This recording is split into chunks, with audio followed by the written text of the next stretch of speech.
Hello all, welcome to Sriram IAS Hyderabad YouTube channel. నేను మీ Vivek, faculty of history.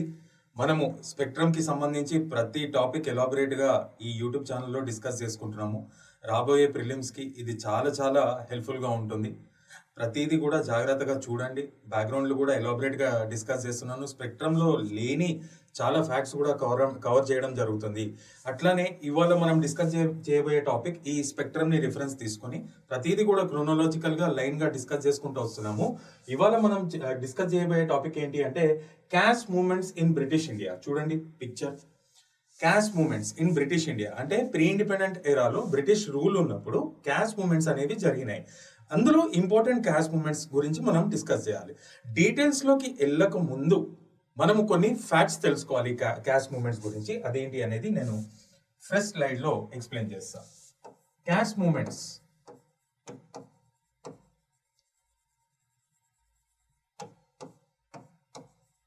In pre independent India.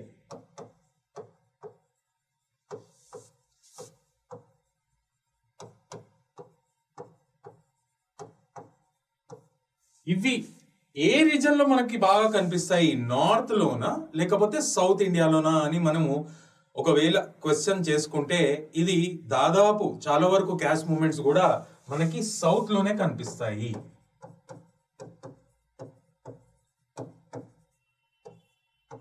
So these caste movements in pre-independent era, particularly during the British rule, were majorly witnessed in the southern parts of India, not in the northern parts. Why they were not seen in the northern parts అంటే ఈ caste movements చూడండి ఎక్కడైనా కానీ be it any part of south India ఆ time period లో కనిపించినాయి. They were against to the domination of the Brahmins were from upper caste. So వాళ్ళ domination కి విరుద్ధంగా జరిగిన మూవ్మెంట్సే ఈ క్యాస్ట్ మూవ్మెంట్స్. మరి నార్త్ ఇండియాలో ఆ టైంలో పరిస్థితి ఏంటి అంటే because of the rise of few caste or communities Brahmins యొక్క డామినేషన్ అనేది తగ్గుకుంటూ రావడం జరిగింది. అందుకని మనకి నార్త్ లో పెద్ద ఎత్తున ఈ క్యాస్ట్ మూవ్మెంట్స్ అనేవి కనిపించవు. ఇది పెద్ద ఎత్తున మనకి సౌత్ లోనే కనిపిస్తాయి. And all the caste movements were against to the domination of the Brahmins. మరి ఈ క్యాస్ట్ మూవ్మెంట్స్ మనకి నార్త్ లో కనిపించలేదు. ఎందుకంటే because of the rise of Rajputs కానీ జాట్స్ కానీ అక్కడ బ్రాహ్మిన్ డామినేషన్ అనేది తక్కువైపోయింది. కానీ ఆ పరిస్థితులు మనకి సౌత్ లో లేవు కాబట్టి ఈ caste movements majorly peninsular or south ఇండియాలో మనం చూసుకోవచ్చు అనమాట. అయితే ఈ క్యాస్ట్ మూవ్మెంట్స్ లో పార్టిసిపెంట్స్ ఎవరు అంటే ఎవరు ముందుండి లీడ్ చేయడం జరిగింది అనేది మనం చూసినట్టయితే intermediate caste people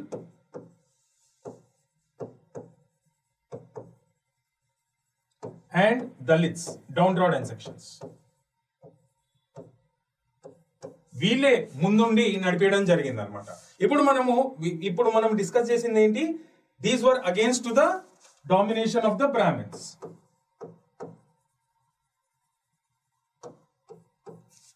Brahmins population మనం తీసుకున్నట్టయితే చాలా మైక్రోస్కోపిక్ గా ఉండేది, చాలా తక్కువ ఉండేది. కానీ major privileges in the society వాళ్ళే ఎంజాయ్ చేసుకుంటా రావడం జరిగింది అనమాట. పబ్లిక్ సర్వీసెస్ లో కానీ ట్యాక్సెస్ విషయంలో కానీ పెద్ద ఎత్తున అంటే దాదాపు majority of the privileges were enjoyed by the minority population who were Brahmins, and these people were more than 90% population ikkada in different parts of India. Kani these people were enjoying less privileges. దానికి విరుద్ధంగా జరిగినాయే caste movements. And overall గా ఇక్కడ మనం దళిత్స్ విషయానికి మాట్లాడుకుంటే పాపం వాళ్ళు భయంకరమైన సోషల్ డిస్క్రిమినేషన్ కానీ క్యాస్ట్ డిస్క్రిమినేషన్ కానీ గురైన మనుషులు. వాళ్ళకి పబ్లిక్ యూటిలిటీ ప్లేసెస్ లో కూడా అంత యాక్సెస్ ఉండేది కాదు. సో పెద్ద ఎత్తున వీళ్ళు కూడా ఉద్యమించడం జరిగింది. ఎవరికి అగేన్స్ట్ గా అంటే బ్రాహ్మిన్స్ కి అగేన్స్ట్ గా. అండ్ మళ్ళీ ఇంకోసారి చెప్తున్నా, the caste movements in pre-independent era were majorly seen in south and they were against to the domination of the Brahmins. In the north, because of the rise of few communities like Rajputs or Jats, the Brahmin domination came down, so they were not witnessed at a large scale in the north parts of India. And these Brahmins were minority in population, but they were enjoying majority of the privileges. And on the other hand, intermediate castes and Dalits were majority in population, they were enjoying less privileges. And Dalits were victimized to the caste and social discrimination. They did not even have access to the public utility places like temples or drinking water wells లోకి కానీ అక్కడ access కానీ విపరీతంగా ఒక caste discrimination కి గురైన మనుషులు వీళ్ళు. ఇప్పుడు మనము డీటెయిల్స్ లోకి వెళ్ళిపోదాం. ఈ స్పెక్ట్రమ్ ని రిఫరెన్స్ గా తీసుకుని ఇంపార్టెంట్ క్యాస్ట్ మూవ్మెంట్స్ అన్ని, దాని లీడర్స్ గురించి కానీ వాళ్ళ అచీవ్మెంట్స్ గురించి కానీ అన్ని కూడా మనం డిస్కస్ చేద్దాం. చాలా చాలా ఇంట్రెస్టింగ్ టాపిక్. అండ్ ఈ స్పెక్ట్రమ్ లో లేని అడిషనల్ ఫ్యాక్ట్స్ కూడా నేను చాలా చాలా చెప్పదలుచుకున్నాను అనమాట ఇక్కడ ఈ సెషన్ లోనే. అన్నిటికంటే మనకు ముందు గుర్తుకొచ్చే క్యాస్ట్ మూవ్మెంట్ ఏంటి అంటే సత్యశోడక సమాజ్ మూవ్మెంట్.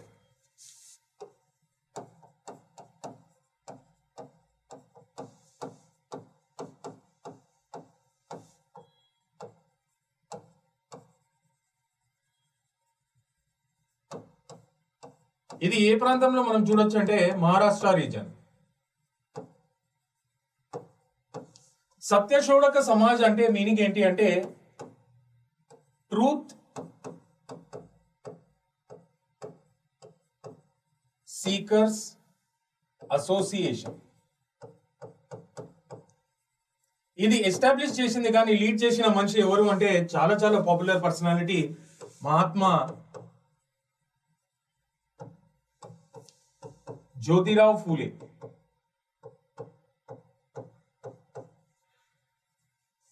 అండ్ ఈయనకి ఎవరు తోడుగా నుంచున్నారు అంటే ఆయన వైఫ్, చాలా చాలా పాపులర్ పర్సనాలిటీ, ఆమె కూడా Savitribai Phule.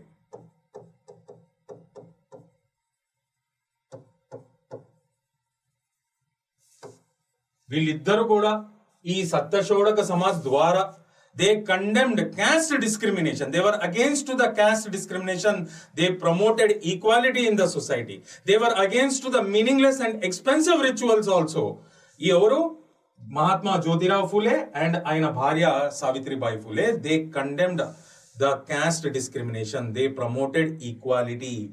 And these people were against to the meaningless and expensive rituals also. And ante kakunda, last but not least, they were the greatest promoters of women education and they fought for women empowerment in India. ఆ క్రమంలోనే మహాత్మా జ్యోతిరావు ఫూలే గాని సావిత్రిబాయి ఫూలే గాని ఇద్దరు కలిసి Pune reason లో ఒక dedicated school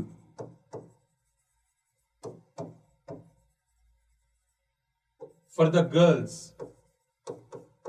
establish చేయడం జరిగింది. దీనికి ఉన్న గొప్పతనం ఏంటి అంటే వితౌట్ ఎనీ ఫారెన్ ఇన్ఫ్లుయెన్స్, అంటే వితౌట్ ఎనీ ఫారెన్ సపోర్ట్, ఒక ఇండిజినస్ గా స్టార్ట్ చేసిన మొట్టమొదట dedicated school for girls in India అని చెప్పుకోవాలి. ఏది అంటే ఈ పూణే నగరంలో ఎస్టాబ్లిష్ చేసింది. ఇది ఎవరు ఎస్టాబ్లిష్ చేశారు అంటే జ్యోతిరావు ఫూలే అండ్ ఆయన భార్య సావిత్రిబాయి ఫూలే ఇద్దరు కలిసి ఎస్టాబ్లిష్ చేయడం జరిగింది. They established the earliest dedicated school for the girls in Pune reason which is completely indigenous without any foreign support. Please remember this fact. And ante kakunda veelu oka home ni kuda establish cheyadam jarigindi. This was particularly for the pregnant widows.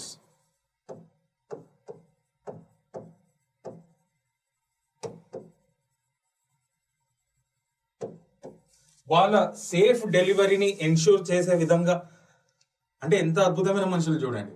Widows అనే వాళ్ళు పాపం వాళ్ళని అందరూ disown చేసుకునే వాళ్ళు చాలా పెద్ద ఎత్తున, అన్ని ఫ్యామిలీస్ కాదు కానీ పెద్ద ఎత్తున ఎవరైతే భర్తలు చనిపోతారో వాళ్ళని డిజోన్ చేసుకున్నారు. మరి అదే టైంలో మరి కడుపులో పుట్టబోయే బిడ్డని వీళ్ళు చూసుకుంటా ఉంటారు. మరి వాళ్ళ సేఫ్ డెలివరీ ఏ విధంగా ఉండాలి? వీళ్ళ ఫ్యామిలీ ఏమో డిజోన్ చేసుకున్నది, అంటే రిలేటివ్స్ వదిలేసుకోవడం జరుగుతుంది. ఆ టైంలో మరి పాపం వాళ్ళ సేఫ్ డెలివరీ కూడా అవసరం కాబట్టి వాళ్ళకి పర్టికులర్ గా ఒక home for pregnant women to ensure for their safe delivery అనేది కూడా ఎస్టాబ్లిష్ చేయడం జరిగింది. అంతేకాకుండా ఒక ఆర్ఫనేజ్ ని కూడా తీసుకుని రావడం జరిగింది. సో మళ్ళీ ఇంకోసారి చెప్తున్నా, Satyashodhak Samaj movement, it means truth seekers association. This was born in Maharashtra under the leadership of Mahatma Jyotirao Phule. He was supported by his wife Savitribai Phule. Both together they have condemned the caste discrimination in India, promoted equality, they condemned the meaningless and expensive rituals, and they were the greatest supporters of women education, and they have promoted women empowerment also. In that process, they established a dedicated school completely for the girls' education for the first time in India without any foreign support. And in this school only, ఇక్కడ ఇంకో additional point చెప్తున్నాను, in this school only this lady started to teach. ఈమెనే teacher అయ్యింది. ఎవరు? Savitribai Phule. And she is considered as earliest female teacher in modern India. బాగా గుర్తుంచుకోవాలి. చూడండి ఎన్ని ఫ్యాక్ట్స్ కవర్ అవుతున్నాయి. మనం స్పెక్ట్రమ్ ఫోకస్ చేస్తున్నాం కాబట్టి ప్రతిదీ ఒక ఫ్యాక్చువల్ కోణంలో మనం చదివే ప్రయత్నం చేయాలి. So Savitribai Phule is considered as the earliest female teacher in modern India. And అంతేకాకుండా they have started a dedicated home for pregnant widows to ensure their safe delivery. And ఒక ఆర్ఫనేజ్ ని కూడా తీసుకుని రావడం జరిగింది అనమాట. ఎవరు? పాపము తల్లిదండ్రులు లేని పిల్లల కోసం. అండ్ అంతేకాకుండా మహాత్మా జ్యోతిరావు ఫూలే ఒక అద్భుతమైన టెక్స్ట్ ని రాయడం జరిగింది. దాని పేరేంటి అంటే గులాంగిరి. ఇది ఒక హిందీ టెక్స్ట్.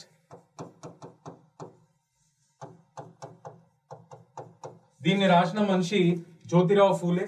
అండ్ ఈ గులాంగిరిలో క్యాస్ట్ సిస్టమ్ గురించి ఒక అద్భుతంగా ఒక కంపేర్ చేసుకుంటా ఎక్స్ప్లెయిన్ చేయడం జరిగింది. అది ఎట్లా అంటే క్యాస్ట్ సిస్టమ్ ఇన్ ఇండియా అని ఈయన దేంతో కంపేర్ చేశాడు అంటే స్లేవరీ ఇన్ అమెరికా అక్కడ వార్ ఆఫ్ ఇండిపెండెన్స్ తర్వాత నార్త్ అండ్ సౌత్ స్టేట్స్ మధ్యలో విపరీతమైన గ్యాప్ పెరుగుతుంది. నార్త్ స్టేట్స్ అన్ని కూడా బాగా industrial states and south states అంతా కూడా బాగా ప్లాంటేషన్ ఇండస్ట్రీస్ ఉన్న స్టేట్స్ అనమాట. అంటే హార్టికల్చరల్ యాక్టివిటీస్ బాగా జరిగేవి. అందులో స్లేవ్స్ ని యూజ్ చేసేవాళ్ళు అంటే ఆ కల్టివేషన్ కానీ ఆ ప్లాంటేషన్ ఇండస్ట్రీస్ లో పనిచేయడానికి. ఏషియా నుండి కానీ ఆఫ్రికా నుండి కానీ పెద్ద ఎత్తున స్లేవ్స్ ని తీసుకెళ్లి ఫోర్స్ఫుల్ గా పనిచేయించేవాళ్ళు అనమాట అక్కడ. సో ఆ స్లేవరీ ఆ విధంగా ఆ పరిస్థితులలో ఎట్లయితే అంత దరిద్రమైన కాన్సెప్ట్ అది ఉండిందో అమెరికాలో, ఆ విధంగానే ఈ క్యాస్ట్ సిస్టమ్ కూడా ఉంది ఇండియాలో అని చెప్పి అద్భుతంగా రాయడం జరిగింది.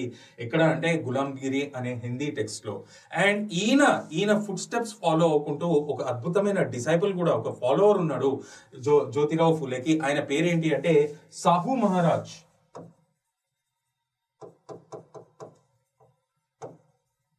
ఈయన ఎవరో కాదు, ఒక ప్రిన్స్లీ స్టేట్ ఉండేది ఆ టైం పీరియడ్ లో, కోల్హాపూర్, మహారాష్ట్ర రీజన్ లో కోల్హాపూర్ ప్రిన్స్లీ స్టేట్. ఆ ప్రిన్స్లీ స్టేట్ కి రాజుయే Sahu Maharaj. He was the ruler of Kolhapur princely state in Maharashtra region, who was the greatest follower of Mahatma Jyotirao Phule. And ఆయన ఫిలాసఫీని, ఆయన ఐడియాలజీని ఇన్స్పిరేషన్ గా తీసుకునే ఈయన ప్రిన్స్లీ స్టేట్ లో ఈ gave strict orders to reserve 50% of the jobs and 50% of educational seats for the backward classes in his princely state. అంత అద్భుతమైన మనిషి ఎవరు అంటే సాహు మహారాజ్. ఈయన Jyotirao Phule food steps follow అవ్వడం జరిగింది. ఆయనకి గ్రేటెస్ట్ ఫాలోవర్ ఈయన. అండ్ ఈయన ప్రిన్స్లీ స్టేట్స్ లో 50% ఆఫ్ ద జాబ్స్ కానీ ఎడ్యుకేషనల్ సీట్స్ కానీ బ్యాక్వర్డ్ క్లాసెస్ కి రిజర్వ్ చేయండి అని చెప్పి స్ట్రిక్ట్ ఆర్డర్స్ కూడా పాస్ చేయడం జరిగింది అండ్ ఇంప్లిమెంట్ చేయడం కూడా జరిగింది. అంతేకాకుండా ఈ కోల్హాపూర్ ప్రిన్స్లీ స్టేట్ లో సాహు మహారాజ్ ఈ ఎంకరేజ్డ్ ఇంటర్ డైనింగ్ కానీ, అంటే అందరు క్యాస్ట్లు ఒకటే దగ్గర వండుకొని కలిసి తినే పద్ధతిని తీసుకుని రావడం జరిగింది. అండ్ ఇంటర్ క్యాస్ట్ మ్యారేజెస్ ని కూడా ఎంకరేజ్ చేయడం జరిగింది. మరి నాన్ బ్రాహ్మిన్స్ కి యాక్సెస్ టు ఎడ్యుకేషన్ పెద్ద ఎత్తున ఉండేది కాదు కాబట్టి Vedic schools particularly dedicated for the non Brahmins కూడా స్టార్ట్ చేయడం జరిగింది. ఎవరు అంటే సాహు మహారాజ్. అంతేకాకుండా మ్యారేజెస్ అనేవి జనరల్ గా ప్రీస్ట్లు సమక్షంలో జరుగుతాయి. ఇంటర్ క్యాస్ట్ మ్యారేజెస్ ఆ టైంలో సొసైటీ యాక్సెప్ట్ చేయలేదు. కాబట్టి ఈయన కొత్త రకాన్ని ఏం తీసుకొచ్చాడంటే performing marriages in the presence of non Brahmin priest. అంటే నాన్ బ్రాహ్మిన్స్ కి కూడా వేదిక్ ఎడ్యుకేషన్ నేర్పించి వాళ్ళ సమక్షంలోనే ఇంటర్ క్యాస్ట్ మ్యారేజ్లు కూడా జరపడం జరిగింది. Hats off to Sahu Maharaj. And ఇటువంటి మనుషులు ఈ కాలంలో కూడా ఉండాలి. ఉంటే డెఫినెట్ గా క్యాస్ట్ డిస్క్రిమినేషన్ అనేది ఒక ఆబ్స్టకల్ గా నుంచోదు నేషన్ బిల్డింగ్ కి కానీ నేషనల్ ప్రోగ్రెస్ కి కానీ అని గుర్తుంచుకోవాలి. And last but not least ఇంకో అద్భుతమైన విషయం ఏంటి సాహు మహారాజ్ కి సంబంధించి అంటే he was the person who sponsored for the higher studies of doctor BR Ambedkar. ఆయన కూడా చాలా చాలా గొప్ప పర్సనాలిటీ. ఆయన గురించి కూడా ఇవాళ ఎలాబరేట్ గా డిస్కస్ చేయబోతున్నాం మనము. He sponsored for higher educational studies of doctor BR Ambedkar abroad. ఎందుకంటే డాక్టర్ బిఆర్ అంబేద్కర్ ఒక మహార్ కమ్యూనిటీకి చెందిన మనిషి. అండ్ ఆ కమ్యూనిటీ మనుషులు చాలా చిత్రహింసలు ఫేస్ చేయడం జరిగింది, particularly in the houses of upper class people. మరి ఆ టైంలో యాక్సెస్ టు ఎడ్యుకేషన్ ఉండడమే గొప్ప అంటే మరి బయటకు పోయి చదువుకోవడము ఇంకో పెద్ద హిమాలయన్ టాస్క్. ఆ టైం పీరియడ్ లో సాహు మహారాజ్ లాంటి మంచి మనిషి ఉండడం మూలంగా ఆయన he sponsored for the higher education of doctor BR Ambedkar abroad అనమాట. So this is all about Satyashodhak Samaj movement. ఇంకో క్యాస్ట్ మూవ్మెంట్ మనము ఇదే మహారాష్ట్ర ప్రాంతంలో మనకి Maharashtra and parts of Madhya Pradesh లో మనం చూడొచ్చు. అదేంటి అంటే Mahar community movement.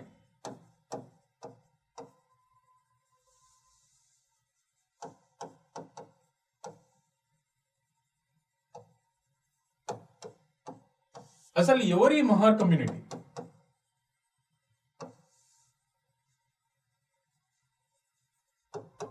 These people were from downtrodden sections of the society, and these people were the worst victims of forced labor. వెట్టి చాకరికి గురైన మనుషులు ఎక్కడ? మహారాష్ట్ర అండ్ పార్ట్స్ ఆఫ్ మధ్యప్రదేశ్లో.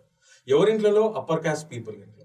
పాపం పనిచేసేటోళ్ళు జనరేషన్స్ ఆఫ్టర్ జనరేషన్స్ ఫ్రీగా పనిచేసేటోళ్ళు కానీ, వాళ్ళకి పైసలు కానీ, వాళ్ళ చదువు కానీ, వాళ్ళ హెల్త్ కానీ ఎవ్వరు కూడా కేర్ చేసేవాళ్ళు కాదనమాట. ఒక వెట్టి చాకరికి గురయ్యారు. సో కాన్స్టిట్యూషన్ కూడా ఇవాళ ఈ వెట్టి చాకరీ ఏదైతే ఫోర్స్డ్ లేబర్ ఉందో దానికి అగేన్స్ట్ గా నుంచి ఉంటుంది మన ఇండియన్ కాన్స్టిట్యూషన్.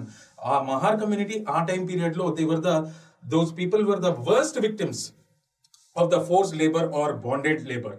ఇది బాగా గుర్తుంచుకోవాలి. అండ్ ఆ కమ్యూనిటీలోనే ఒక లీడర్ పుట్టడం జరిగింది. ఆయన పేరేంటి అంటే గోపాల్ బాబా వాలగాంకర్.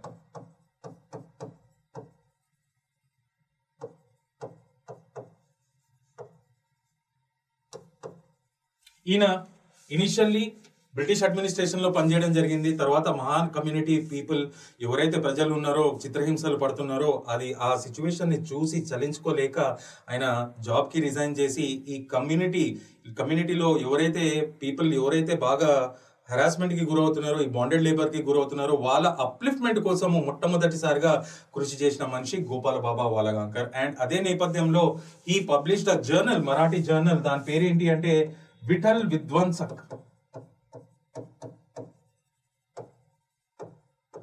ఇది ఎంత అద్భుతమైన జర్నల్ అంటే దీనిలో ఎన్నో ఆర్టికల్స్ ఈ మహార్ కమ్యూనిటీ ఉద్దేశించుకుని రాయడం జరిగింది. And this is the earliest journal in India to have untouchables as the targeted audience.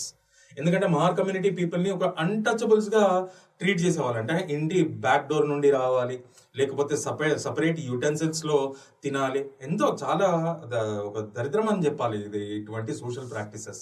So అవి ఎక్స్ప్లెయిన్ చేసుకుంటూ వాళ్ళ అప్లిఫ్ట్మెంట్ కూడా ఎంతో ఇంపార్టెంట్ అని చెప్పి ఆ అవేర్నెస్ క్రియేట్ చేసి వాళ్ళని ఎన్లైటన్ చేసే పద్ధతిలోనే ఈ విఠల్ విధ్వంసక్ అనేది పబ్లిష్ చేయడం జరిగింది. And this is the earliest journal in India to have untouchables as the targeted audiences. ఈ విధంగా స్టార్ట్ అయిన మహార్ కమ్యూనిటీ మూవ్మెంట్ ఏదైతే ఉందో, it was later spearheaded by very very popular personality and who is considered as one of the founding fathers of modern India, doctor Bhimrao Ramji Ambedkar, doctor BR Ambedkar. And ఆయన గురించి ఇప్పుడు మనం elaborate గా discuss చేయాలి. Doctor BR Ambedkar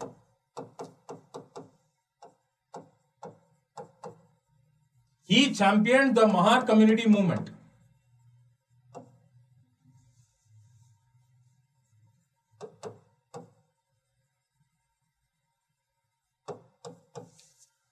and ఆయన గురించి నేను కొన్ని అడిషనల్ ఫ్యాక్ట్స్ చెప్తాను ఇవాళ. ఒక అన్ఫార్చునేట్ థింగ్ ఏంటి అంటే డాక్టర్ బిఆర్ అంబేద్కర్ ని ఇవాళ ఉన్న పొలిటికల్ కండిషన్స్ లో ఇండియాలో ఏదైతే ఉందో మనం క్యాస్ట్ పాలిటిక్స్ కే కన్ఫైన్ చేస్తాం. No, that should not be done. ఆయన ఎంత గొప్ప మనిషి అంటే డాక్టర్ బిఆర్ అంబేద్కర్ టచ్ చేయని స్పియర్ లేదు, సెక్టర్ లేదు ఇండియాలో. అంత అద్భుతమైన మనిషి. అందుకని నేను యూజ్ చేసిన పదం ఏంటి అంటే is one of the founding fathers of modern India అని చెప్పాను. ఈయన గురించి మనకి చాలా వరకు పెద్ద ఎత్తున తెలియని విషయాలు నేను ఈ డయాస్ ని, ఈ ప్లాట్ఫామ్ ని యూజ్ చేసుకుని మీ ముందుకు తీసుకుని రాబోతున్నాను. ప్లీజ్ అందరూ ఇది తెలుసుకోండి. అండ్ ఆయన ఇంపార్టెన్స్ అనేది క్యాస్ట్ పాలిటిక్స్ కే కాదు, ఎంతో అద్భుతమైన కోణాల్లో మనము ఆయన ఇంపాక్ట్ ఉంది అనేది కూడా మనం తెలుసుకోవాలన్నమాట. డాక్టర్ బిఆర్ అంబేద్కర్ విషయానికి వస్తే, he was born in a region called Mhow. ఇది ఎక్కడుంది అంటే మధ్యప్రదేశ్ లో ఉంది. And he was born in Mahar community. అదందరికీ తెలిసిందే.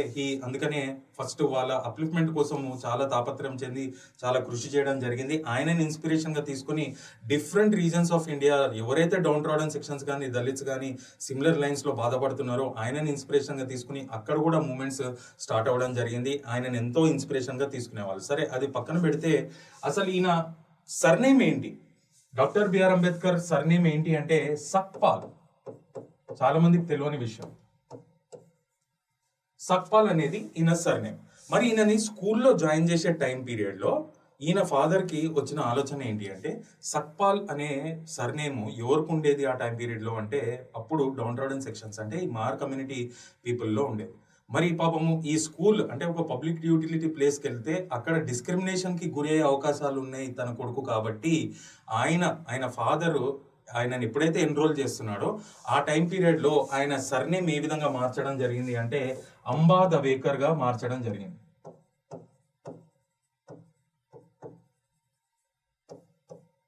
సక్పాల్ అనేది ఒరిజినల్ సర్నేమ్. దాని తర్వాత మార్చిన సర్నేమ్ ఏంటి అంటే అంబాదవేకర్.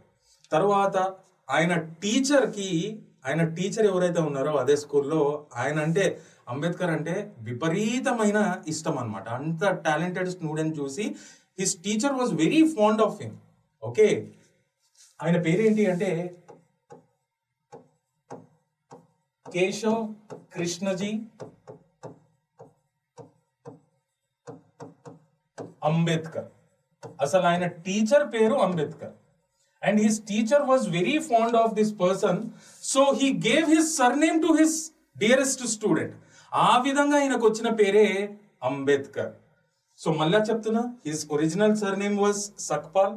His father at the time of enrolment of Ambedkar in the school he changed it to Ambadawekar. Ambadawe అనేది ఒక రీజన్ పేరు, అంటే ఇక్కడ నుండి ఈ ప్రాంతం నుండి వచ్చిన వాళ్ళుగా గుర్తించే వాళ్ళు అనమాట. అయితే ఇక్కడ ఎవరైతే ఆయన టీచర్ ఉన్నారో ఆయన యాక్చువల్ సర్నేమ్ అంబేద్కర్. అండ్ ఆయన teacher he was very fond of him and he gave his surname. So ఎటువంటి సోషల్ డిస్క్రిమినేషన్ కి గురి కాకుండా ఆ టీచర్ సర్నేమే ఆయనకి ఇవ్వడం జరిగింది. అప్పుడు ఆయన పేరు చాలా పాపులర్ అయింది, ఏంటి అంటే అంబేద్కర్ గా.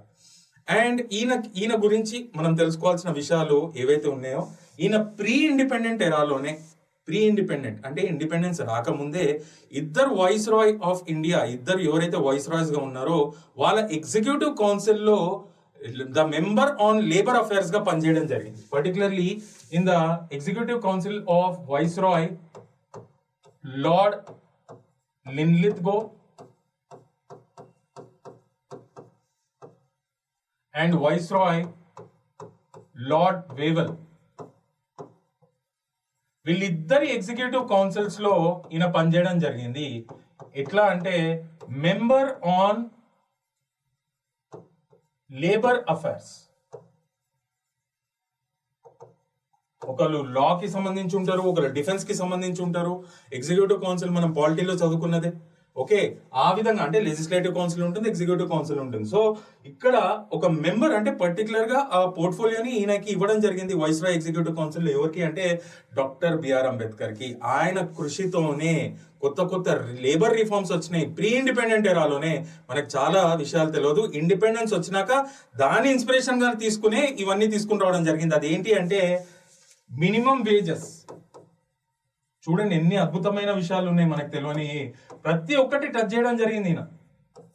మినిమం వేజెస్ అనే కాన్సెప్ట్ ఈ ప్రీ ఇండిపెండెంట్ ఎరాలోనే ఈయన కృషి ద్వారా రావడం జరిగింది. ఇండిపెండెన్స్ తర్వాత దానికి ఒక చట్టం కూడా తీసుకుని రావడం జరిగింది. అంటే దాని హిస్టరీ ఎక్కడికి ట్రేస్ బ్యాక్ అవుతుంది అంటే ఈయన చేసిన కృషికే. మినిమం వేజెస్ కానీ, equal pay equal work,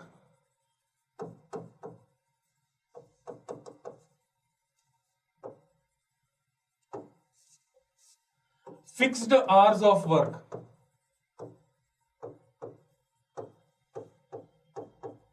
paid leaves అనే కాన్సెప్ట్ కూడా తీసుకుని రావడం జరిగింది. And employees insurance. చూడండి ఎంత అద్భుతమైన విషయాలపైన ఆ టైం పీరియడ్ లోనే కూర్చొని తీసుకుని రావడం జరిగింది. సో మనకి అన్ఫార్చునేట్ థింగ్ ఏంటి అంటే మనము ఒక డ్రాఫ్టింగ్ కమిటీ చైర్మన్ అని తెలుసు, ఆయన క్యాస్ట్ పాలిటిక్స్ కే కన్ఫైన్ చేసేస్తాం. సో ఈయన ఎప్పుడైతే వీళ్ళ ఇద్దరు వైస్ రాయ్స్ యొక్క ఎగ్జిక్యూటివ్ కౌన్సిల్ లో ఉన్నాడో, ఒక మెంబర్ ఆన్ లేబర్ అఫైర్స్, ఆ టైం పీరియడ్ లోనే ఆయన కృషి ద్వారా వచ్చిన కొత్త రిఫార్మ్స్, లేబర్ రిఫార్మ్స్ ఏంటి అంటే minimum wages to the employees, equal pay, equal work, fixed hours of work, paid leaves and employees insurance. And మనకి ఎప్పుడైతే ఇండిపెండెన్స్ రావడం జరిగిందో దిస్ పర్సన్ ఈ విషయం కూడా చాలా మందికి తెలియదు, this person played an instrumental role in bringing the very prestigious flagship irrigational projects in India. అవి ఏంటి అంటే బాక్రా నంగల్,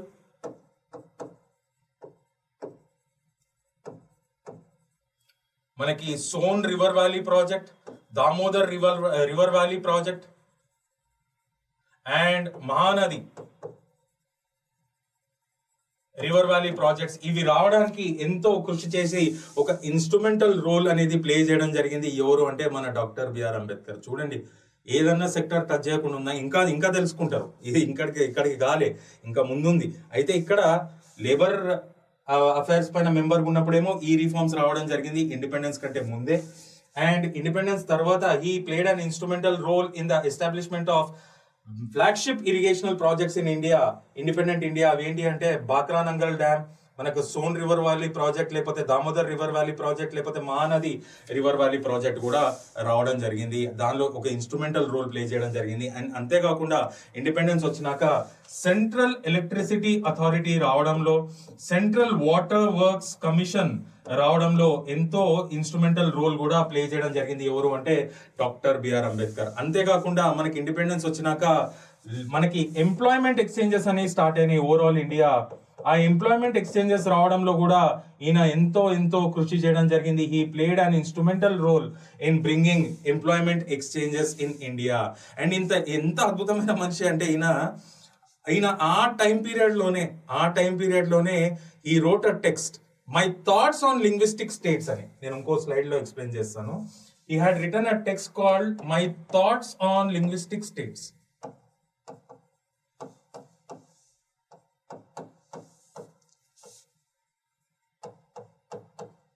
ఎంత అద్భుతమైన బుక్ అంటే ఇది. దీనిలో ఎన్నో స్టేట్స్ గురించి, లింగ్విస్టిక్ స్టేట్స్ గురించి, అక్కడ ఉన్న కండిషన్స్ గురించి ఎంతో అద్భుతంగా ఎక్స్ప్లెయిన్ చేశాడు. దానిలోనే ఏం చెప్పాడంటే ఆ టైం పీరియడ్ లోనే ఆయన విజన్ చూడండి ఎంత గొప్పగా ఉందో. ఆయన మధ్యప్రదేశ్ అండ్ బీహార్ ని విడగొట్టే విధంగా, అంటే లింగ్విస్టిక్ లైన్స్ పైన విడగొట్టాలి అని చెప్పి ఎప్పుడో చెప్పడం జరిగింది. Which became a reality after 40 years after writing this book. అంటే ఆయన విజన్ ఎన్ని సంవత్సరాల తర్వాత టైం పీరియడ్ గురించి ఆలోచించిందో ఒక్కసారి. అంటే అంత గొప్ప మనిషి అనమాట ఆయన. అండ్ ఆయన ఆటోబయోగ్రఫీ ఉంది. ఆయన ఆటోబయోగ్రఫీ పేరేంటి అంటే వెయిటింగ్ ఫర్ అ వీసా.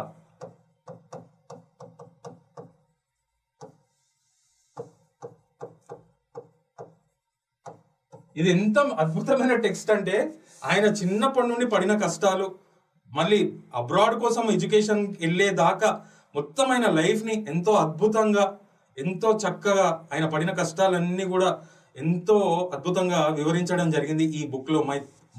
ఆ బుక్ పేరు ఏంటి అంటే వెయిటింగ్ ఫర్ అ వీసా. అంటే ఆయన చదువు కోసం ఎంత తాపత్రపడి లాస్ట్ కి సాధించాడు అనేది చూడండి.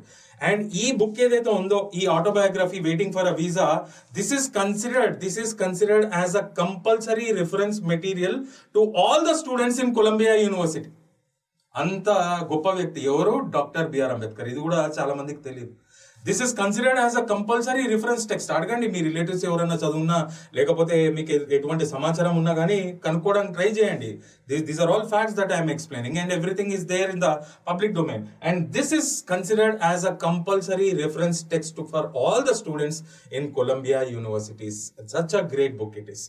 అండ్ ఈయన ఎప్పుడైతే లా మినిస్టర్ గా సర్వ్ చేయడం జరిగిందో, హిందూ కోడ్ బిల్ ని ఇంట్రడ్యూస్ చేయడం జరిగింది పార్లమెంట్ లో.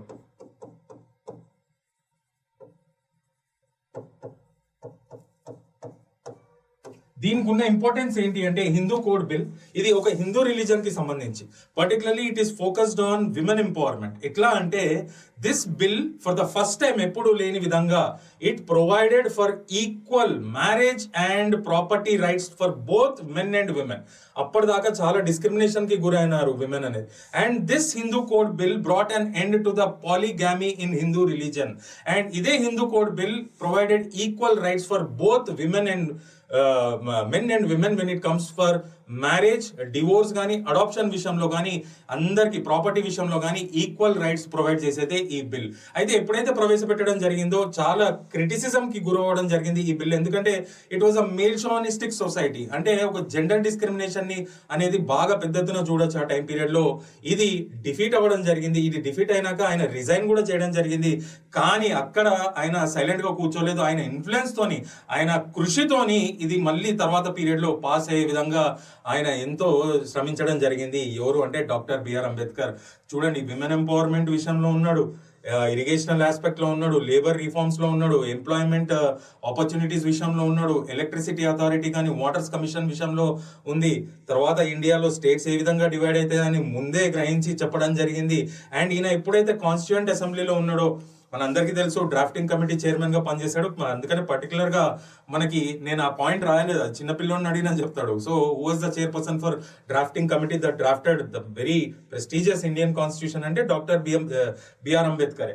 అది పక్కన పెడితే ఈయన ఆ టైం పీరియడ్ లో కాన్స్టిట్యూయెంట్ అసెంబ్లీలో ఏవైతే డిబేట్స్ ఉన్నాయో ఆ టైం పీరియడ్ లో ఈ was dead against the article 370.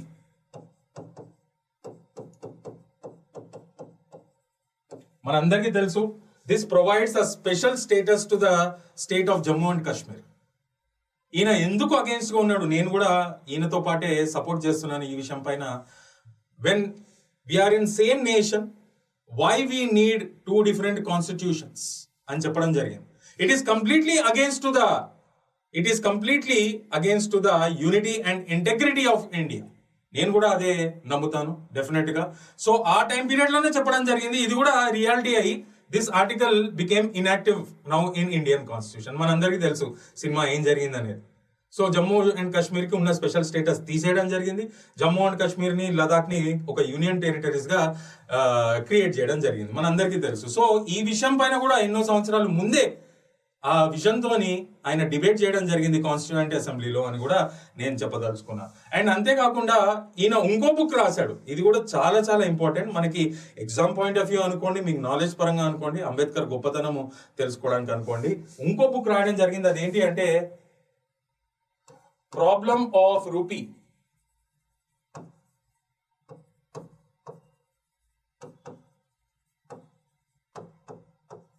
Its origin and solution అనే టైటిల్ తోని ఒక బుక్ కూడా రాయడం జరిగింది. ఎవరు అంటే డాక్టర్ బిఆర్ అంబేద్కర్. దానిలో అద్భుతంగా అసలు ఇండియన్ రూపీకి ఉన్న ఇష్యూస్ ఏంటి, ఆ మనీ సప్లైని ఏ విధంగా, మనీ సప్లైకి సంబంధించి ఏ విధమైన రిఫార్మ్స్ తీసుకుని రావాలి, ఆ మనీ సప్లైని కంట్రోల్ చేయాలి అంటే మీరు చెప్పండి. మనీ సప్లైని కంట్రోల్ చేసే ఆర్గనైజేషన్ ఏది ఏ కంట్రీలో అయినా? Central bank. So there is a need for central bank in India అని చెప్పిన one of the earliest persons కూడా doctor BR Ambedkar. Indian rupee ఎంతో సఫర్ అవుతుంది, ఈ మనీ సప్లైలో రిఫార్మ్స్ తీసుకుని రావాలి, దాన్ని కంట్రోల్ చేసే పద్ధతిలో we need a central bank అని చెప్పడం కూడా జరిగింది. అదే టైం పీరియడ్ లో బ్రిటిషర్స్ ఒక కమిషన్ ని పంపడం జరిగింది. అదేంటి అంటే Hilton Young commission.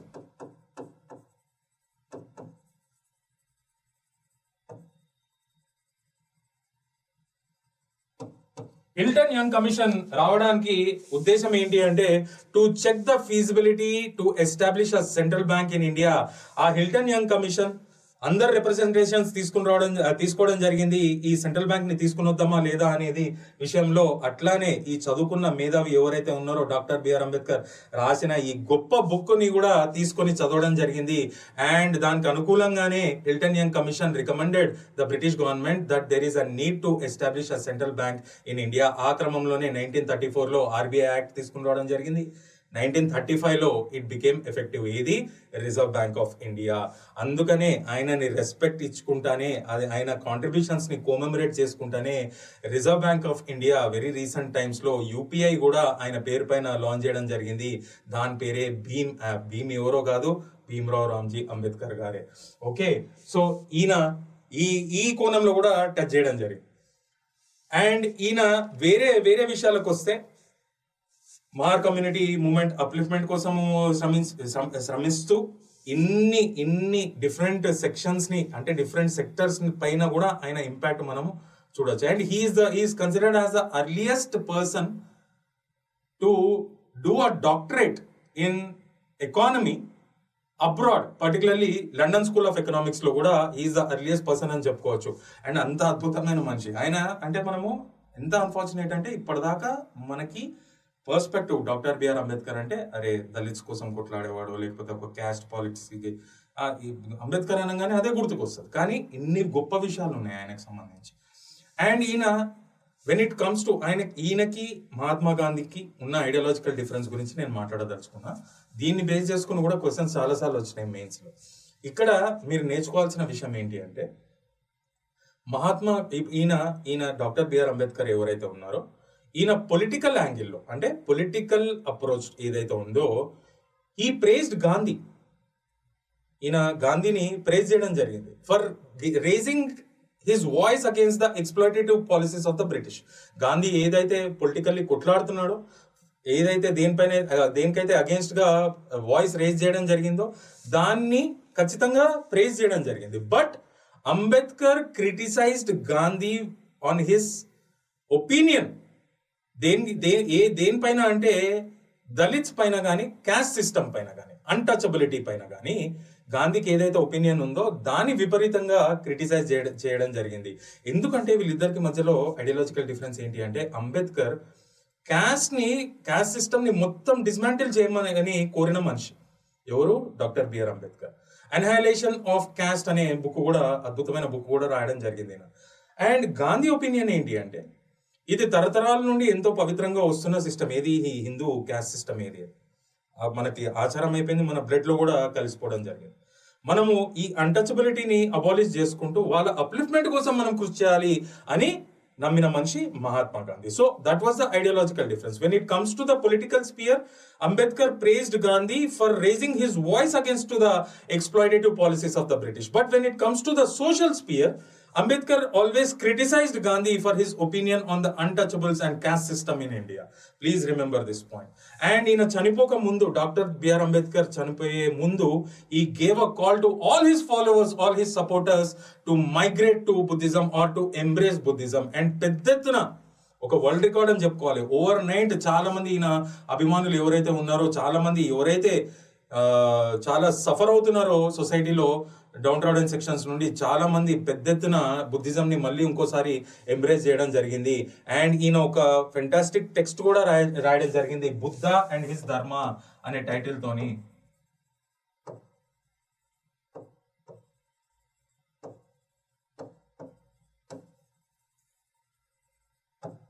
Buddha and his ధర్మ అనే టైటిల్ తోని ఒక బుక్ కూడా రాయడం జరిగింది. And this is considered as a religious scripture. బాగా గుర్తుంచుకోండి, మనకి బుద్ధిజం మనం ఏన్షియంట్ ఇండియాలో చదువుకుంటాము. Hinayana Buddhism, Mahayana Buddhism, వజ్రాయన Buddhism అనే 3 సెక్ట్ల గురించి మనకు తెలుసు. అవి డిఫరెంట్ ఇంటర్ప్రిటేషన్స్, డిఫరెంట్ ఆచారాలతోనే వచ్చిన బుద్ధిస్ట్ ట్రెడిషన్స్. అంటే బుద్ధిజంలోనే డిఫరెంట్ సెక్ట్స్ గా బాన్ అవ్వడం జరిగింది. అదే క్రమంలో అంటే దిస్ బుక్ ఏంటి అంటే Ambedkar's interpretation on Buddhist philosophy, దాన్ని బేస్ చేసుకునే ఆయన ఈ బుక్ రాయడం జరిగింది. అంటే ఆయన own interpretation on Buddhist philosophy, Buddha and his Dharma. This is considered as a religious scripture to a new sect.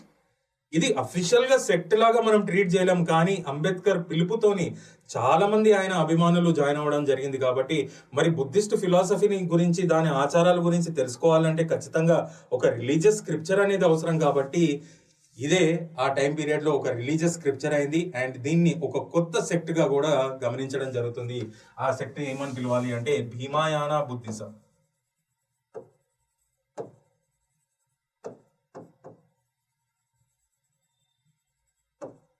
చూడండి ఎన్ని అద్భుతమైన విషయాలు మనం తెలుసుకోవడం జరిగింది doctor BR Ambedkar. So Mahar community movement కోసము అర్లియస్ట్ టైంలో బాగా కృషి చేసిన మనిషి గోపాల బాబా వాలగాంకర్. అదే ఫుడ్ స్టెప్స్ లో అంబేద్కర్ కూడా రావడం జరిగింది. He champion. And the unfortunate thing is we confine him only to the caste politics in India, but there were many achievements of Dr. B.R. Ambedkar which we have elaborately discussed so far. I hope you are enjoying this session. And unko topic ఏంటి అంటే మనం discuss చేసుకోవాల్సింది ఈ caste movement లో justice movement.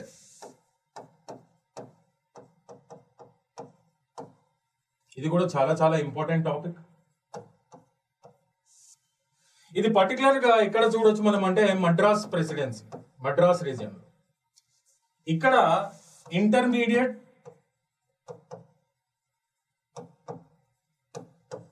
Caste and Dalits ఎవరైతే ఉన్నారో వీళ్ళ population ఎక్కువ. On the other hand Brahmins ఎవరైతే ఉన్నారో చాలా మంచి మంచి పొజిషన్ లో, వీళ్ళ పాపులేషన్ అనేది చాలా తక్కువ. మరి ప్రివిలేజెస్ విషయానికి వస్తే వీళ్ళు దాదాపు అన్ని ప్రివిలేజెస్ వీళ్ళ బయాస్డ్ గానే ఉండేవి, వీళ్ళకి అనుకూలంగానే ఉండేవి.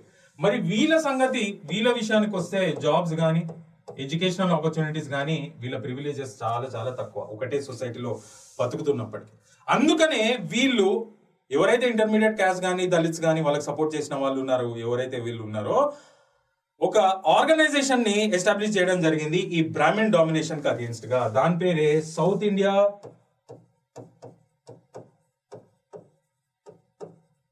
Liberal federation. ఈ ఇంటర్మీడియట్ క్యాస్ట్ ఎవరైతే ఉన్నారో ఆ మద్రాస్ ప్రెసిడెన్సీలో ఆ టైం పీరియడ్ లో దానిలో తమిళియన్స్ ఉన్నారు, కన్నడిగాస్ ఉన్నారు, మలయాళీస్ ఉన్నారు, తెలుగు వాళ్ళు కూడా ఉన్నారు. సో ఈ ఇంటర్మీడియట్ క్యాస్ట్ అందరు కూడా అక్కడ మద్రాస్ ప్రెసిడెన్సీలో ఉన్నారు. కానీ మెజారిటీ ఆఫ్ ద ప్రివిలేజెస్ తక్కువ శాతంలో ఉన్న పాపులేషన్ లో ఎవరైతే బ్రాహ్మిన్స్ ఉన్నారో వాళ్ళే ఎంజాయ్ చేస్తున్నారు. ఈ బ్రాహ్మిన్ డామినేషన్ కి విరుద్ధంగానే సౌత్ ఇండియా లిబరల్ ఫెడరేషన్ అనే ఆర్గనైజేషన్ ని తీసుకుని రావడం జరిగింది. They gave a slogan demanding justice in the society. వాళ్ళ స్లోగనే జస్టిస్. ఇదే తర్వాత టైం పీరియడ్ లో దీన్ని పర్టికులర్ గా ఏమని పిలిచేవాళ్ళు అంటే జస్టిస్ మూవ్మెంట్ అనే పేరు కూడా రావడం జరిగింది. అండ్ ఈ organisation it took a political shape. And ఇది తర్వాత ఒక పొలిటికల్ పార్టీ కూడా అవడం జరిగింది. అండ్ ఈ పొలిటికల్ పార్టీ 1920s లో ఎలక్షన్ లో కూడా కంటెస్ట్ చేయడం జరిగింది. అండ్ ఆ ఎలక్షన్ లో మెజారిటీ ఆఫ్ ద సీట్స్ సేకరించి ఒక గవర్నమెంట్ ని కూడా ఎస్టాబ్లిష్ చేయడం జరిగింది. దానికి సంబంధించిన ఫ్యాక్ట్స్ నేను చెప్తా. ఈ జస్టిస్ మూవ్మెంట్ ఎవరైతే స్టార్ట్ చేశారో ఇన్స్ట్రుమెంటల్ పీపుల్, వాళ్ళ పేర్లు ఏంటి అంటే TM Nair, Natesa Mudaliar,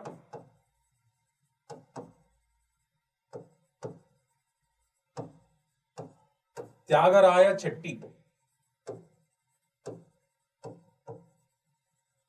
These people played an instrumental role in establishing, in starting this justice movement. అయితే ఫస్ట్ టైం గవర్నమెంట్ ఫామ్ చేయడం జరిగింది 1920s ఎలక్షన్ లో. అండ్ ఈ జస్టిస్ పార్టీ నుండి ఫస్ట్ టైం చీఫ్ మినిస్టర్ ఎవరయ్యారు అంటే సుబ్బరాయలు రెడ్డియార్.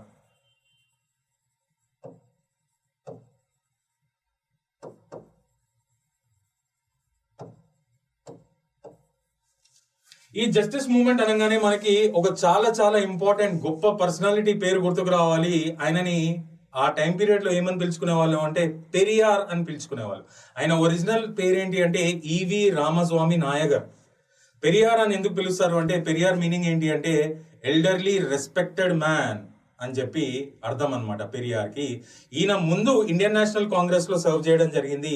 దాని తర్వాత ఆ కాంగ్రెస్ లో బ్రాహ్మిన్ డామినేషన్ పెద్ద ఎత్తున ఉండడం మూలంగా ఆ పార్టీకి రిజైన్ చేసి ఈ జస్టిస్ పార్టీలో సర్వ్ చేయడం జరిగింది. ఈ జస్టిస్ పార్టీలోకి ఎప్పుడైతే వచ్చాడో ఆయన పాపులారిటీ విపరీతంగా పెరిగిందనమాట మాసెస్ లో.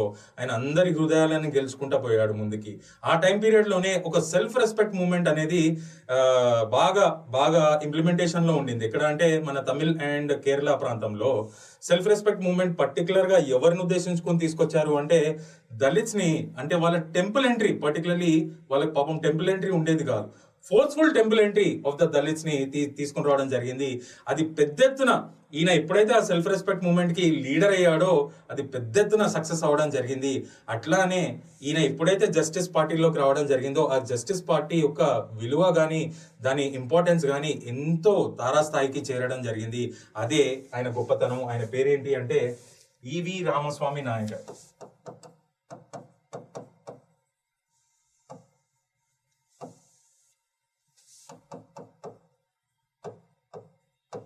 ఆయనని పాపులర్ గా పెరియార్ అని పిలిచేవాళ్ళు.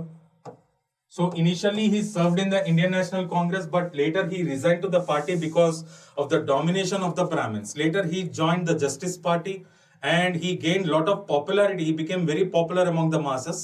He spearheaded the self-respect movement also in Tamil and Kerala regions that were particularly focused on the forceful temple entry for the Dalits and it became a very very successful program. And under this Justice Party or South Indian Liberal Federation, he started a separate wing with the name Dravida Kalagam.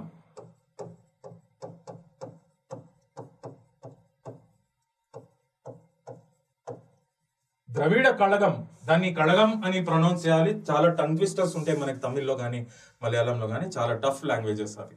So ద్రవిడ కళగం అనే ఒక separate wing ని కూడా start చేయడం జరిగింది ఈ justice పార్టీలోనే, to perform social activities, ఒక social transformation కోసము దాన్ని ఉద్దేశించుకుని తీసుకుని రావడం జరిగింది. లేటర్ టైం పీరియడ్ లో ఇది కూడా ఒక పొలిటికల్ షేప్ తీసుకోవడం జరిగింది.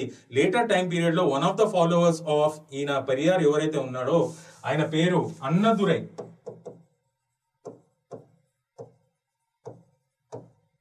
ఈయన ఏం చేశాడు అంటే, ఈ ఎస్టాబ్లిష్డ్ అన్నదురై ఎవరైతే ఉన్నారో ఈ ఎస్టాబ్లిష్డ్ సపరేట్ వింగ్, దాని పేరే ద్రవిడ మున్నేత్ర కళగం.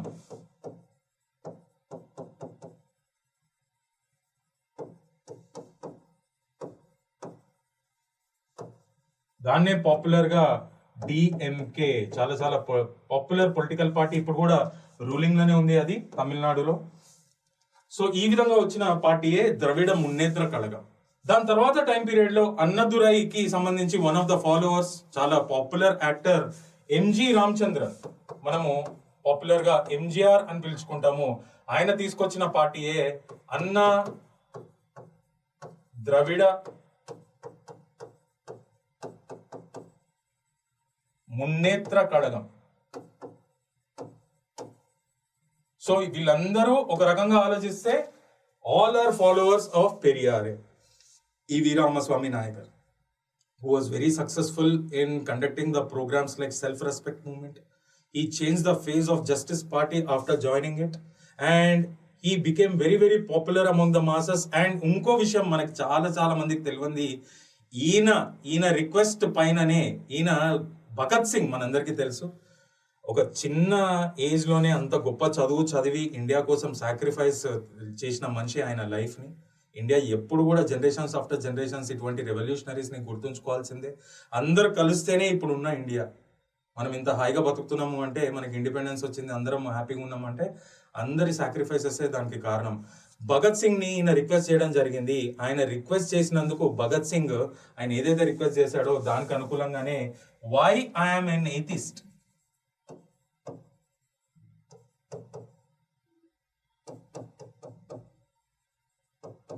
అని ఒక ఎస్సే కూడా రాయడం జరిగింది. ఎవరు? భగత్ సింగ్. ఎవరి రిక్వెస్ట్ పైన?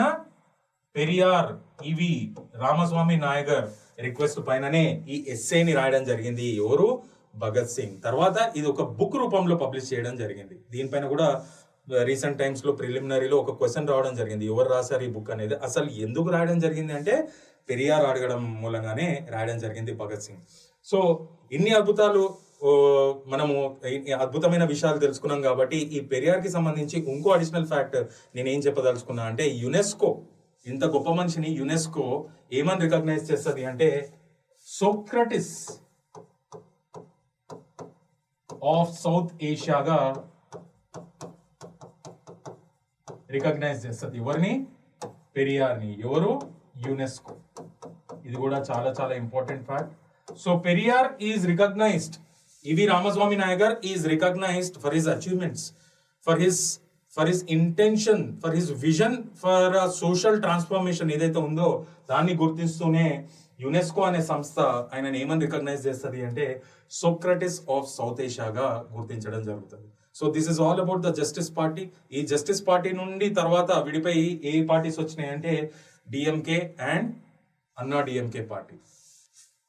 దిస్ ఇస్ అన్నా డిఎంకే, AIADMK, ఆల్ ఇండియా అన్నా ద్రవిడ మున్నేత్ర కళగం. సో జయలలిత గారి గురించి మనకు తెలుసు, ఆమె అదే పార్టీ నుండి సర్వ్ చేసేవాళ్ళు. ఇప్పుడు రూలింగ్ లో ఏ పార్టీ ఉందంటే డిఎంకే పార్టీ ఉంది. So this is about the justice movement. Next మనం కేరళ రీజన్ లోకి వెళ్దాం.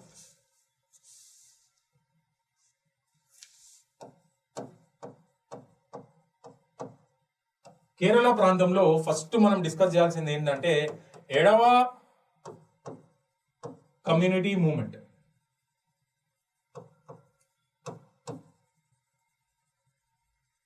ఎవరు ఈ ఎడవ కమ్యూనిటీ అంటే డౌన్ ట్రాడన్ సెక్షన్ పీపుల్, మళ్ళీ కూడా ఆ ప్రాంతంలో ఉన్న దళితులు అనమాట. ఎవరు Ezhava community, and they were worst victims of the Brahmin domination in Kerala reason.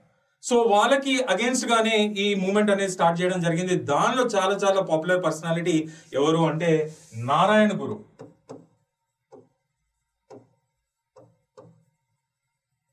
ఈయనకున్న గొప్పతనం ఏంటి అంటే ఈయన చాలా చాలా మంది హృదయాలను గెలుచుకోవడం జరిగింది. చాలా మంది అప్లిఫ్ట్మెంట్ కోసం కూడా ప్రయత్నం చేయడం జరిగింది. అండ్ ఈయన ఇచ్చిన స్లోగన్ ఏంటి అంటే వన్ గాడ్, వన్ రిలీజన్,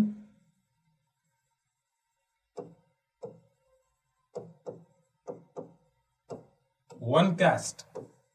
ఒకటే దేవుడు ఉండాలి, ఒకటే రిలీజన్ ఉండాలి, ఒకటే క్యాస్ట్ ఉండాలి అని చెప్పిన మనిషి ఎవరు అంటే నారాయణ గురు.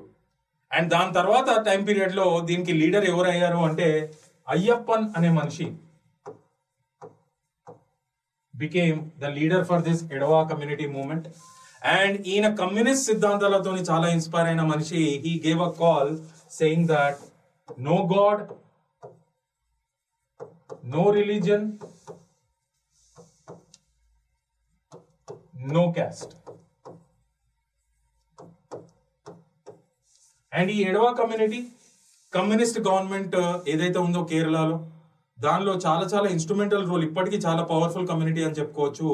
అండ్ ఇంకో అడిషనల్ ఫ్యాక్ట్ ఏంటి అంటే చాలా మందికి తెలియంది, మన కమ్యూనిస్ట్ మూవ్మెంట్ ఎక్కడ స్టార్ట్ అయింది అంటే రష్యాలో స్టార్ట్ అయింది, 1917లో స్టార్ట్ అయింది. అందుకనే రష్యా ఆ టైం పీరియడ్లో World War I వదిలేసుకొని జర్మనీతోని ఒక ట్రీటీ సైన్ చేసుకొని వెనుకకి రావడం జరుగుతుంది. ఎందుకంటే తన దేశంలో కమ్యూనిస్ట్ రెవల్యూషన్ అనేది అవుట్ బ్రేక్ అవుతుంది.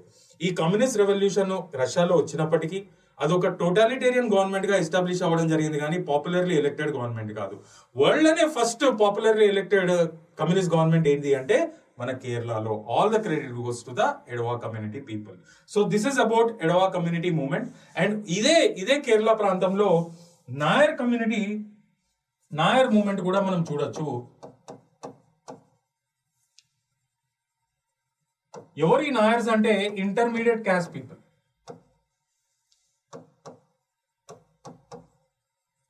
ఎవరికి అగేన్స్ట్ గా మూవ్మెంట్స్ చేపట్టడం జరిగింది అంటే అగేన్స్ట్ ద బ్రాహ్మణ్ డామినేషన్.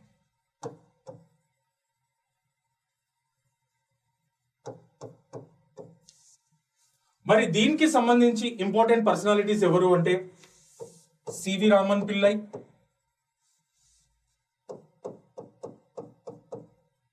ఈయన ఒక అద్భుతమైన బుక్ రాయడం జరిగింది, దాని పేరు మార్తాండ వర్మ.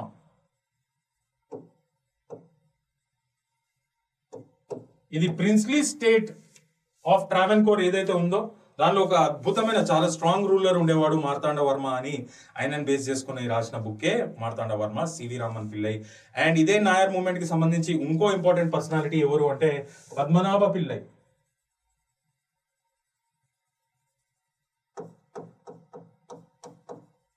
ఈయన తీసుకొచ్చిన ఆర్గనైజేషన్ ఏంటి అంటే నాయర్ సర్వీస్ సొసైటీ.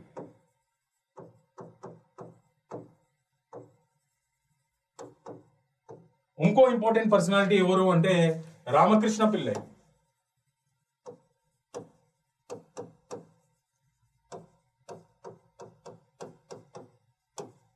ఈయన ఏంటి అంటే he was the editor to a journal called Swadeshabhimani. ఈ స్వదేశాభిమానిని ఒక వెపన్ లాగా యూజ్ చేసుకున్న మనిషి రామకృష్ణ పిల్లై. దేనికోసం అంటే సోషల్ ట్రాన్స్ఫర్మేషన్. అంతేకాకుండా చాలా మందికి తెలియని విషయం ఏంటి అంటే ఇది ఒక సోషల్ ట్రాన్స్ఫర్మేషన్ కోసం యూజ్ చేసుకున్న వెపన్ మాత్రమే కాదు, పొలిటికల్లీ ట్రావెన్కోర్ ప్రిన్స్లీ స్టేట్స్ లో బ్రిటిష్ యొక్క షార్ట్ కమింగ్స్ ని కూడా ఎక్స్పోజ్ చేసిన పేపర్ అని చెప్పుకోవచ్చు. అదేంటి అంటే Swadeshabhimani. So this is all about Nair community movement. So far we have discussed about the important caste movements in pre-independent era, and we have understood that these caste movements in pre-independent era were witnessed majorly in the southern parts of India but not in the northern parts. The reason behind is in the north the domination of the Brahmins gradually came down because of the emergence of powerful castes or communities like Jats or Rajputs. So these were majorly witnessed in the southern parts of India. And we have discussed about Satya Shodaka Samaj movement. We have understood the greatness of Mahatma Jyotirao Phule, his wife Savitribai Phule, and their follower Sahu Maharaj also. Then we have discussed about Mahar community movement. We have understood the greatness of Gopal Baba Balagankar and greatness and achievements of Dr. B.R. Ambedkar, who is considered as one of the founding fathers of modern India. Then we have discussed about Justice Party. We have discussed about a very wonderful personality, E.V. Ramaswamy Nagar, whom people used to call as Periyar. And he is also recognized as Socrates of South Asia by very prestigious organization UNESCO. And then we moved on to the Kerala region and we have discussed about Edava community movement and finally Nair movement also. I hope you have enjoyed this session and learned many new facts. Vivek signing off. Thank you so much.